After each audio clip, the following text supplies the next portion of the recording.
کہ یا اللہ میں ابو بکر سے راضی ہوں، تو بھی اس سے راضی ہو جا اور اسے جنت میں میرا ساتھی بنا دے۔ فوراً جبریل آئے اور انہوں نے آ کر کہا یا رسول اللہ، اللہ فرما رہے ہیں ہم ابو بکر سے راضی ہو گئے اور جنت میں آپ کا ساتھی بنا دیا۔ ویسے بھی آج 22-23 جمادی الثانی ہے، تو حضرت ابو بکر رضی اللہ تعالیٰ عنہ کی وفات 22 جمادی الثانی کو ہوئی ہے، تو اس کی نسبت میرے ذہن میں تو میں کوئی تیاری کر کے تو آتا نہیں ہوں، جو اللہ تعالیٰ جدھر مجھے لے جاتا ہے میں چل کے آپ کو بتا دیتا ہوں، لیکن تھوڑا سا میرا یہ فوکس تھا کہ میں وقت کے بارے میں آپ کو بتاؤں۔ تو وہ ہجرت سے کیسے شروع ہوا؟ تو آپ 27 کی رات، 28 کی رات، 29 کی رات رہے اور یکم کی صبح کو تہجد کے وقت آپ وہاں سے نکلے۔ تو آپ نے مکے کو دیکھا تو کہیں کہیں چراغ ٹمٹماتے تھے، تو آپ نے کہا یا مکہ تو ما اطیبک من بلد واحبک الی لولا ان قومی اخرجونی منک لما سکنت غیرک۔ اے مکہ تو مجھے کتنا محبوب ہے، اگر میری قوم مجھے نہ نکالتی تو میں تمہیں چھوڑ کے کبھی نہ جاتا۔ اور آپ نے وہاں سے سفر شروع کیا اور 8 ربیع الاول کو آپ قباء میں پہنچ گئے، قباء میں، اور 22 ربیع الاول کو پھر آپ مدینہ میں داخل ہوئے اور جمعہ کا دن تھا، اور آپ نے مدینہ سے پہلے مسجد تھی جس کو آج کل مسجد جمعہ کہتے ہیں، تو جہاں بنو سالم آباد تھے وہاں آپ نے جمعہ کی نماز پڑھائی اور خطبہ دیا، اور اس میں عبداللہ بن سلام بہت بڑے یہودی عالم تھے بنو قینقاع کے، وہ آئے سننے، تو آپ نے اس میں ایک جملہ فرمایا جو انہوں نے سن کر کہا کہ یہ نبی کے سوا ایسا خوبصورت کلام کوئی نہیں بول سکتا کہ افشوا السلام وَأَطْعِمُوا الطَّعَامَ وَصِلُوا الْأَرْحَامَ وَصَلُّوا بِاللَّيْلِ وَالنَّاسُ نِيَامٌ تَدْخُلُوا الْجَنَّةَ بِالسَّلَامِ۔ الفاظ کی موسیقی دیکھیے آپ، سلام پھیلاؤ، کھانے کھلاؤ، رشتہ داروں سے اچھا سلوک کرو، اور رات کو اس وقت اٹھ کے نماز پڑھو جب لوگ سو رہے ہوں، تو آرام سے جنت میں داخل ہو جاؤ۔ تو کہنے لگے یہ سچا نبی ہی ایسا بول سکتا ہے اور کوئی نہیں بول سکتا۔ تو یہ تھوڑا سا ہجرت کا خاکہ میں نے آپ کو بتایا، تو پھر وہاں سے آگے اسلام کا عروج شروع ہوا، تو ہجرت پر طے ہو گیا کہ ہم ہجرت سے اپنا کیلنڈر شروع کریں گے۔ اب آیا کہ پہلا مہینہ کون سا ہو، تو اس میں بھی کئی رائے آئیں۔ کئیوں نے کہا کہ نبی کی ولادت والا مہینہ پہلا مہینہ ہو، تو کئیوں نے کہا کہ وہی مسلمانوں کے غزوہ بدر کا پہلا مہینہ ہو، اس طرح مختلف رائے آئیں، مجھے اب پوری یاد نہیں ہے۔ تو پھر حضرت علی کی رائے آئی کہ محرم سے شروع کرو، کیونکہ محرم سے ہجرت کی ابتدا ہوئی تھی۔ ذوالحجہ میں 72 آدمی مدینہ سے آئے اور آپ کے ہاتھ پر بیعت کی۔ حضرت عباس رضی اللہ عنہ کو آپ ساتھ لے کر گئے، وہ مسلمان نہیں تھے، اور اب انہوں نے پہاڑ ہٹا دیے ہیں، وہاں مینا میں ایک مسجد پرانی سی نظر آتی ہے، جو پیدل جائیں گے نا، تو میں نے تو وہاں نماز بھی پڑھی ہے، اذان بھی دی ہے، جماعت بھی میں نے ہی کرائی ہے، کوئی بھی وہاں نہیں تھا، تو شرطے آ گیا تو ان کو میں نے جماعت کروائی تھی۔ میں پیدل چلا گیا تھا عزیزیہ سے، وہاں بیٹھ کر تھوڑا سا وہ میں نقشہ اپنے دماغ میں سوچ رہا تھا کہ یہاں مدینے کے ساتھی اکٹھے ہوئے 72، 2 عورتیں ام منی ام عمارہ اور 70 مرد، اور ادھر میرے نبی اور آپ کے چچا عباس، گپ اندھیرا، رات کا آخری حصہ۔ تو آپ نے، تو حضرت عباس نے پہلے بات کی کہ دیکھو بھائی، یہ ہم بنو ہاشم اپنے بھتیجے کی حفاظت کر رہے ہیں، دشمنوں سے اس کا بچاؤ کر رہے ہیں۔ تم اگر یثرب نام تھا، یثرب غم کو کہتے ہیں، اگر تم اسے لے جانا چاہتے ہو تو پھر اس کی حفاظت کرو گے، اگر نہیں کر سکتے اور کل کو چھوڑ دو گے تو آج ہی چھوڑ دو۔ تو ایک صحابی ہیں اسد بن زرارہ، کہنے لگے یا رسول اللہ، اگر آپ کی اجازت ہو تو میں جواب دوں۔ ایسا جواب دوں گا کہ آپ کے چچا کی کوئی توہین نہیں ہوگی۔ ہم نے کہا دو۔ تو وہ کہنے لگا عباس چوڑیاں تو ہم نے بھی نہیں پہنی ہوئی، ہم بھی جنگوں میں پروان چڑھے ہیں اور تلواروں کی جھنجھناہٹ ہمارے نغمے رہے ہیں، تو کسی ایسے آدمی کو اپنا سردار بنانا جسے قوم نکال دے کوئی آسان کام ہے عرب کے ماحول میں؟ کسی ایسے دین کو قبول کرنا جسے سب عرب نے رد کر دیا ہو آسان ہے عرب کے ماحول میں؟ جب ہم یہ کر چکے ہیں تو حفاظت بھی کر کے دکھائیں گے۔ تو کہ یا رسول اللہ بیعت کے لیے ہاتھ بڑھائیں۔ تو ایک دم ایک صحابی کھڑے ہوئے، حضرت عباس بن مرداس، وہ عباس بن عبد المطلب چچا، عباس بن مرداس ان میں سے مدینے والوں سے، ٹھہرو ٹھہرو ٹھہرو ٹھہرو ٹھہرو ٹھہرو، مدینے والوں کو ٹھہرو ٹھہرو ٹھہرو ٹھہرو ٹھہرو، کیا ہوا؟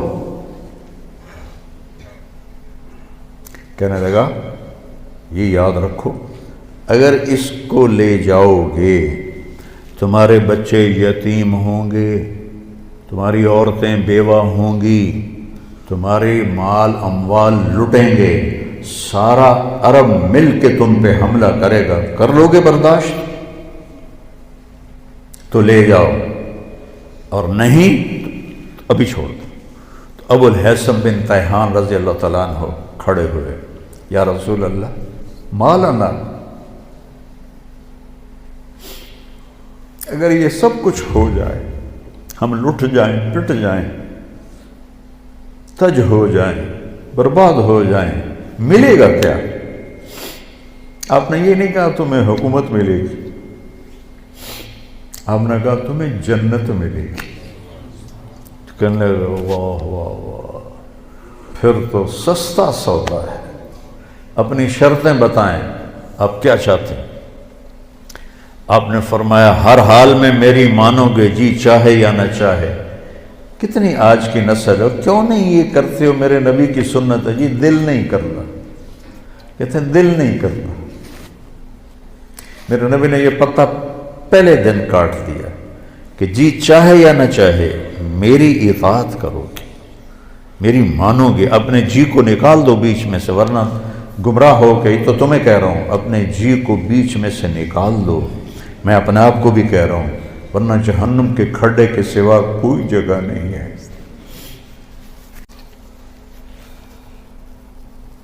اپنے نبی کی زندگی پڑھو تو تمہیں پتہ چلے کہ کیا احسان کر گئے اپنی امت پر، وہ کتنا رو کے گئے اپنی امت کے لیے۔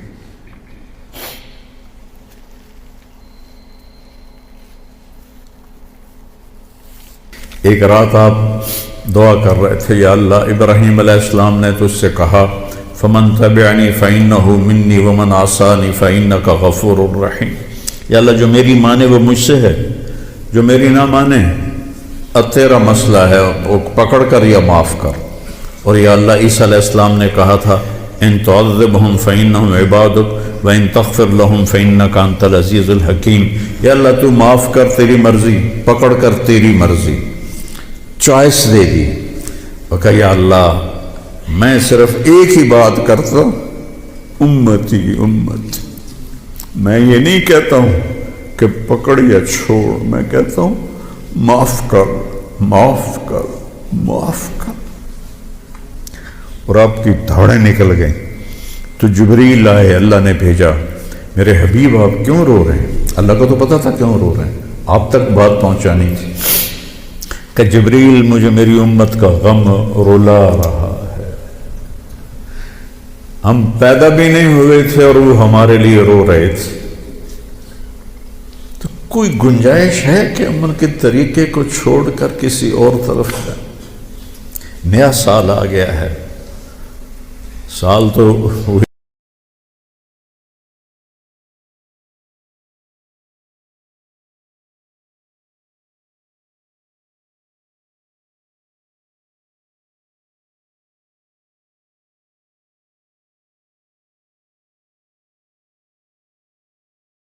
ہے، اپنی زندگی میں لگاؤ۔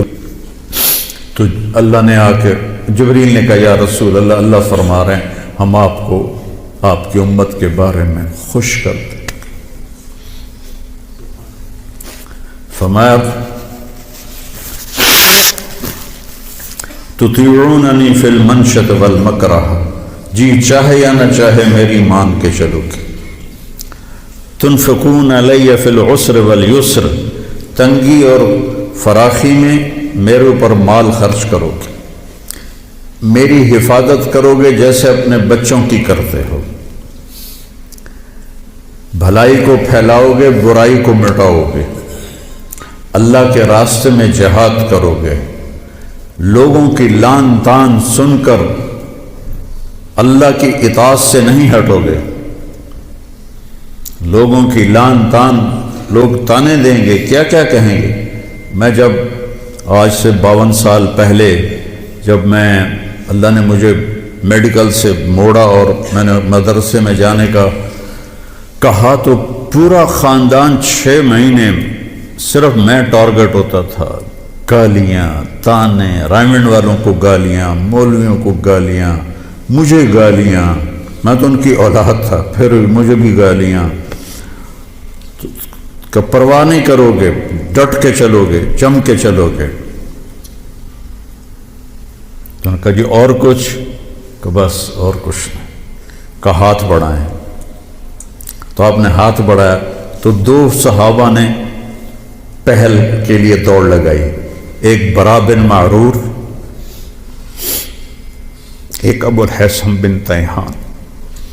تو بعض محدثین فرماتے ہیں کہ برا بن معرور کا ہاتھ پہلے پڑا، اور بعض فرماتے ہیں ابو الحسن بن تیہان کا ہاتھ پہلے پڑا، اور میری رائے میں بھی یہی ہے کہ ابو الحسن بن تیہان وہ پہلے ان کا ہاتھ لگا، چونکہ انہوں نے پھر اس کے بعد ایک دم کہا یا رسول اللہ ایک بات ابھی بتا دیں، کل اللہ آپ کو فتح دے، عرب آپ کے تابع ہو، تو آپ ہمارا شہر چھوڑ کے مکہ تو واپس نہیں جائیں گے؟ یہ ابو الحسن نے کہا۔ تو آپ مسکرائے، کہا میرا جینا بھی تمہارے ساتھ ہے اور میرا مرنا بھی تمہارے ساتھ ہے۔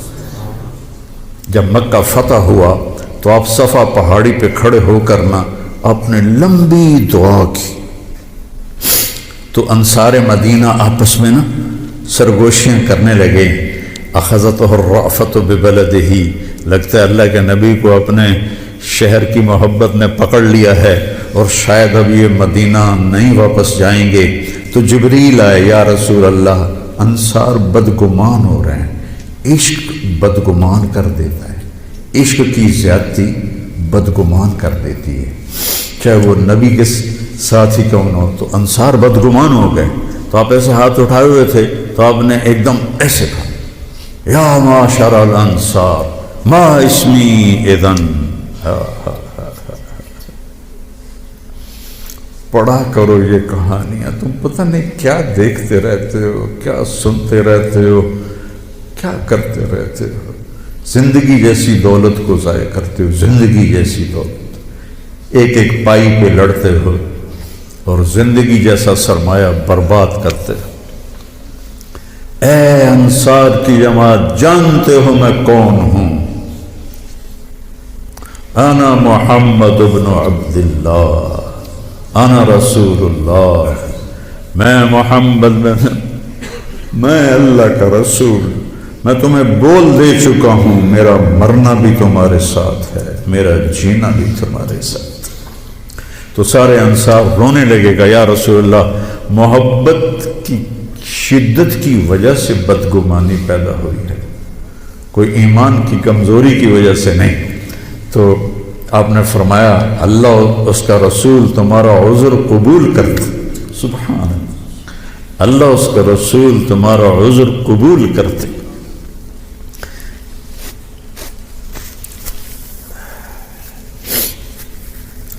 تو اس میں 2 عورتیں بھی تھیں، ام منی اور ام عمارہ۔ تو وہ آئیں ہاتھ بڑھانے، تو ہم نے کہا نہیں، تمہاری بیعت زبان سے ہے۔ تو عبداللہ بن رواحہ کھڑے ہو گئے، یا رسول اللہ حملہ کر دیں مکے پر؟ جوان تھے، حملہ کر دیں؟ کہا نہیں نہیں نہیں نہیں نہیں ابھی نہیں، بس خاموشی سے چلے جاؤ اپنے اپنے خیموں میں۔ شیطان یہ سارا دیکھ رہا تھا، اس نے مینا کی پہاڑی پہ اعلان کیا، قریش کے سرداروں تمہارے خلاف یثرب والوں نے سازش کر دی۔ تو جو آواز گونجی تو وہ سارے ایک دم اکٹھے ہو گئے، تو انہوں نے یثرب کے سرداروں کو بلایا، یہ سارے نوجوان تھے۔ سر نبی کی ایک نشانی یہ ہے ایک کہ اس کے پیچھے لبیک کہنے والے سب سے پہلے جوان ہوتے ہیں، چونکہ بوڑھے خشک شاخ بن چکے ہوتے ہیں اور جوان تر شاخ ہوتے ہیں۔ تو انہوں نے سرداروں کو بلا لیا، یہ تم نے کیا کیا، ہمارے خلاف سازش کی ہے؟ کہ اللہ کی قسم ہمیں پتہ ہی کوئی نہیں، ایسے ہی تمہارے کان بج رہے ہوں گے، ایسا کوئی قصہ نہیں۔ ان کو پتہ ہی نہیں تھا، پیچھے پیچھے نیچے نیچے نوجوانوں نے یہ سارا قصہ بنایا تھا۔ تو یہ مینا کے دن ہیں 12 13 10 11 12 13، تو اس کے 2 ہفتے کے بعد پھر اللہ تعالیٰ نے ہجرت کی اجازت دی، تو محرم سے ہجرت کی ابتدا ہو گئی۔ تو آپ نے فرمایا چونکہ ہجرت کی ابتدا تو محرم سے ہے، ہمارے نبی نے ہجرت کی سفر میں جا کر 27 سفر، تو ہم ہجری شروع کریں گے وہاں سے اور سال شروع کریں گے محرم سے، کہ محرم سے ہجرت کی ابتدا ہوئی تھی، اور حاجی حج کر کے واپس جاتے ہیں تو محرم پہلا مہینہ بنتا ہے۔ تو لہٰذا ہمارا جو سال بنا وہ بنا محرم سے شروع ہوگا، اور اس کی جو سال کی جو انتہا ہے ابتدا وہ ہجری سے ہوگی۔ اور صحابہ اجازت لے رہے تھے، جا رہے تھے، ابوبکر صدیق نے اجازت مانگی تو آپ نے انکار کر دیا، تو کہا یا رسول اللہ میں آپ کے ساتھ جاؤں گا، آپ نے کہا ہاں۔ حضرت عمر رضی اللہ عنہ نے اجازت مانگی، آپ نے دے دی، تو حضرت عمر رضی اللہ تعالیٰ عنہ نے زرہ پہنی، تلوار سجائی اور بیت اللہ کا طواف کیا، اور جہاں سارے قریشی بیٹھے تھے وہاں کے کھڑے ہو گئے، کہا بھائی جو یہ چاہتا ہو کہ اس کی بیگم بیوہ ہو جائے، بچے یتیم ہو جائیں، تو یہ میں مکہ چھوڑ کے جا رہا ہوں، جس مائی کے لال میں طاقت آئے اور مجھے روک کے دکھائے۔ ایک بھی نہیں اٹھا، ایک بھی نہیں اٹھا، سارے سہم گئے، دبک گئے۔ میرے نبی سے زیادہ دلیر تھے حضرت عمر، آپ چھپ کے گئے۔ حضرت عمر کا فعل سنت نہیں بننا تھا، میرے نبی کا فعل سنت بننا تھا۔ کمزوری کے وقت میں کیا کرنا ہے ہمیں طریقہ سکھانے کے، ورنہ جبریل ایسے براق پہ بٹھاتے اور جا کے مدینے اتار دیتے۔ امت کو سبق دینا تھا، جب تم کمزور ہو تو پھر اس وقت تم نعرے بازی نہ کرو، اپنی طاقت کو حاصل کرو۔ نعروں سے بھی کبھی کوئی قوم فتح ہوتی، اور بد دعاؤں سے بھی کبھی کوئی قوم برباد ہوتی، ہمارے جیسوں کی بد دعائیں۔ تو اپنی اصلاح کمزوری کے وقت میں وہ کرو جو میرے نبی نے کر کے دکھایا، کمزوری کے وقت میں وہ نہ کرو جو بدر میں انہوں نے کر کے دکھایا۔ اس وقت سارا باطل ہم پر چھایا، ہمیں تو ایک جہاز کا پرزہ بھی بنانا نہیں آتا، تو وہ کتنے بے وقوف ہوں گے جو کہیں ہم ان کو جو ذرا پرزہ دے ہوئے جو توڑو تے ہی بم سٹنا ہے، کیا خیال ہے دیں گے وہ؟ جب تک ہم اپنے وسائل پہ، جب تک ہم اپنے علم میں، دیکھو چائنا والوں نے جا کے انگلینڈ میں علم نہیں سیکھا، امریکہ میں علم نہیں سیکھا، ہمارا ہر محکمہ چاہے وہ فوج ہو چاہے وہ سول ہو، امریکہ جا رہے ہیں، انگلینڈ جا رہے ہیں سیکھنے کے لیے۔ ارے دشمن بھی کبھی سکھائے گا کچھ؟ ہم خود تراشتے ہیں منازل کے سنگ میل، ہم وہ نہیں ہیں جن کو زمانہ بنا گیا۔ جاپان نے کوئی جا کے انگریزی سیکھی تھی، چائنا نے انگریزی سیکھی تھی۔ انگریزی سیکھنا کوئی منع نہیں ہے، ایک زبان ہے، سیکھو، لیکن اس کو بڑائی اور عزت کا معیار بنا لینا۔ کیا ظلم و ستم ہے یار. اپنے علم میں خود مختار بنو گے، اپنی طاقت حاصل کرو گے، اللہ سے تعلق بڑھاؤ گے، پھر نعرے لگاؤ. ایسے زندہ باد مرد آباد کیا فضولیات. مسجدوں میں اتنا شور مچ جاتا ہے، زندہ باد مرد آباد. حضرت عمر رضی اللہ تعالیٰ نے دیکھا 2 آدمی مسجد نبوی میں اونچی اونچی بات کر رہے تھے، تو آپ نے ایک کنکر اٹھایا اور ان کو ایسے پھینکا. جب ان کے سامنے گرا تو انہوں نے مڑ کے دیکھا تو حضرت عمر نے ایسے اشارے سے بلایا مسجد نبوی میں. تو وہ آ گئے. کہاں سے آئے ہو؟ کہ یہ طائف سے. کہ اگر تم مدینہ کے ہوتے تو مار مار کے تمہارے چہرے میں خونی کر دیتا. تم نبی کی مسجد میں اونچی آواز سے بول رہے ہو. یہاں یہ ساری مسجدیں مسجد نبوی سے جڑی ہوئی ہیں، بیت اللہ سے جڑی ہوئی. ان میں نعرے کبھی زندہ آباد کبھی مرد آباد. یہ کیا امت نے طریقہ اپنا لیا ہے.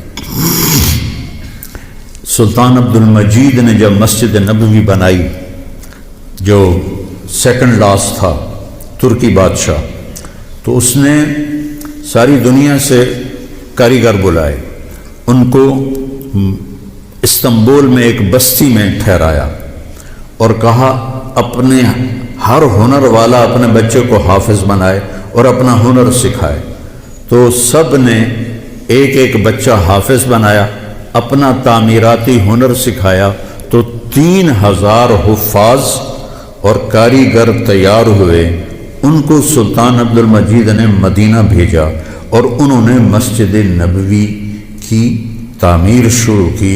سارا ہر پتھر پہ قرآن پڑا ہوا ہے جو پرانی مسجد ہے.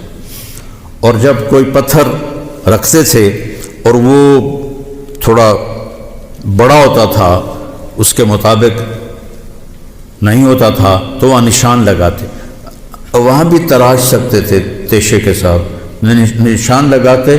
جس بستی میں وہ ٹھہرے ہوئے تھے وہاں وہ پتھر واپس جاتا، وہاں اس کی کاٹ تراش کر کے پھر واپس بھیجا جاتا، پھر اسے لگایا جاتا، پھر وہ تھوڑا سا زیادہ ہوتا، پھر وہیں جاتا تھا اور وہاں جا کے تاکہ ٹھک ٹھک کی آواز میرے نبی کو تکلیف نہ دے. میرے نبی تو اپنی قبر میں زندہ ہیں تاکہ ان کو تکلیف نہ ہو. تو پھر اس کو واپس لا کے پھر جوڑا جاتا تھا. ایسے ہی بیت اللہ بنا، وہ جو پرانا اب انہوں نے گرا کے نیاب کر دیا. تو ہر پتھر پہ قرآن پڑھا گیا ہے، ہر پتھر پہ. اور مسجد کا ادب ایسا تھا. پھر اس کے بعد یہ نئی مسجد، ہر سال میں جاتا تھا، میں دیکھتا تھا وہ کاریگر سگریٹ پی رہے ہوتے تھے، دھواں اڑا رہے ہوتے تھے اور ساتھ تعمیر کر رہے ہوتے تھے. نہ وہ عشق میں رہیں گرمیاں، نہ وہ حسن میں رہیں شوخیاں، نہ وہ غزنوی میں تڑپ رہی، نہ وہ خم ہے زلف ایاز میں.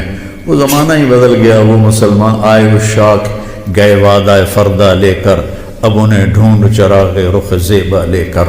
تو ہمیں قمری سال دیا گیا. اس کی وجہ مجھے سمجھ آئی 2014 میں جب میں ناروے گیا، اور ناروے میں ہے اینڈ آف دا ورلڈ، شمال میں and of the world Norway میں ہے. میں وہاں گیا. اس علاقے میں 2 مہینے سورج نکلتا نہیں اور 2 مہینے ڈوبتا نہیں.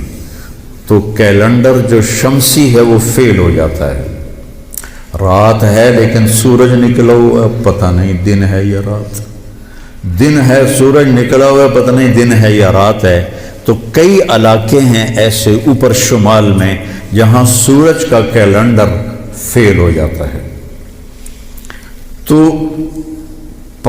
3 گھنٹے کا اوسلو سے جہاز تھا، آگے 5 گھنٹے کا موٹر کا سفر تھا، 8 کلومیٹر کی سرنگیں تھیں، اور پھر آخری بستی مچھیروں کی تھی، وہاں سے پھر 1.25 گھنٹہ آگے موٹر کا سفر تھا.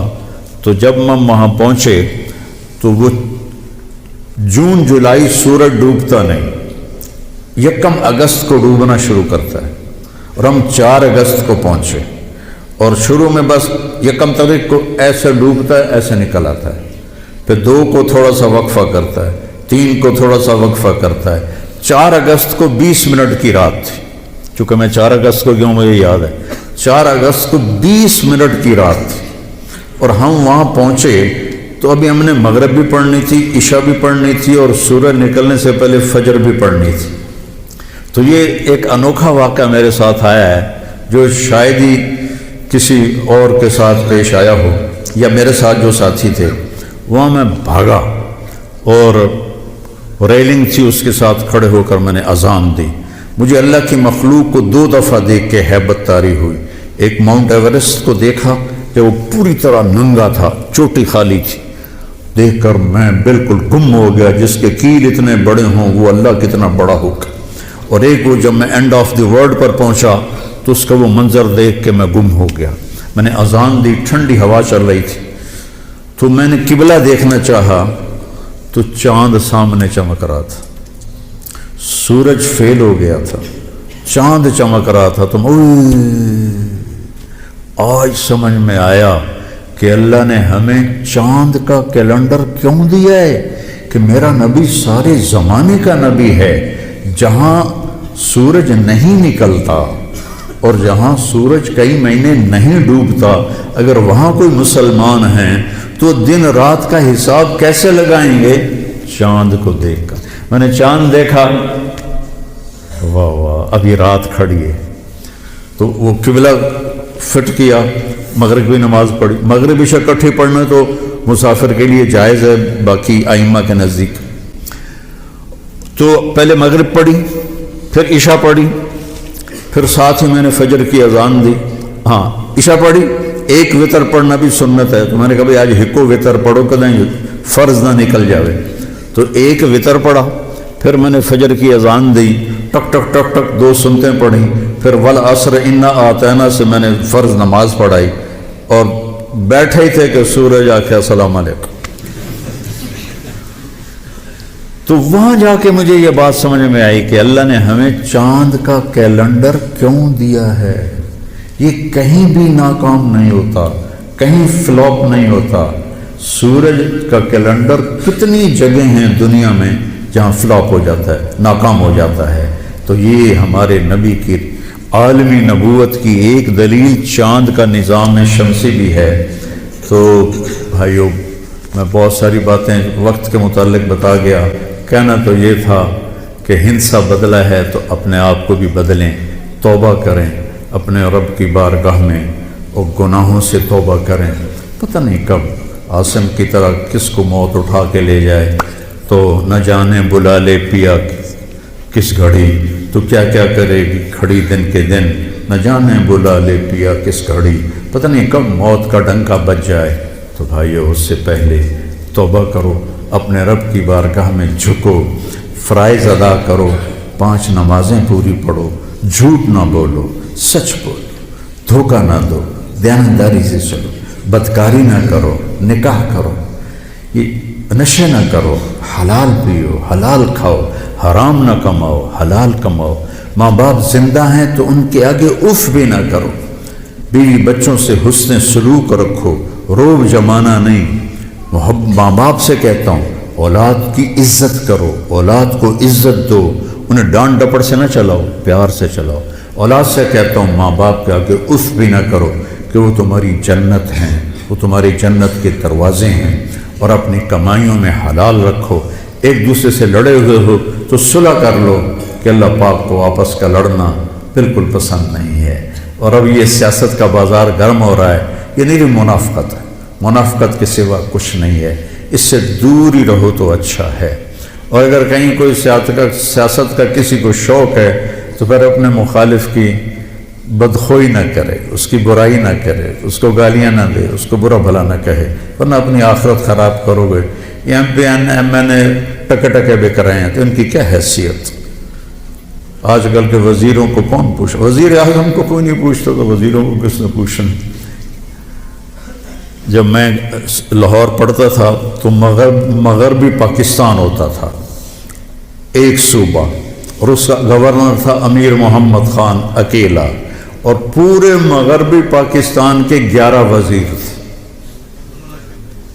ان کا روب بھی تھا، ان کے پاس پاور بھی تھی، ان کا پروٹوکول بھی تھا، وہ دیانتدار بھی تھے. کیا کریں، اپنے اوپر ہی روئیں، آنسو بہائیں. تو بھائی توبہ کرتے ہو سارے؟ کہو میرے ساتھ، یا اللہ میری توبہ. پھر کہو یا اللہ میری توبہ. پھر کہو یا اللہ میری توبہ. انشاءاللہ ہماری توبہ قبول ہوگی، اور اگر کبھی ٹوٹ جائے پھر توبہ کر لینا، اللہ پھر معاف کر دے گا انشاءاللہ.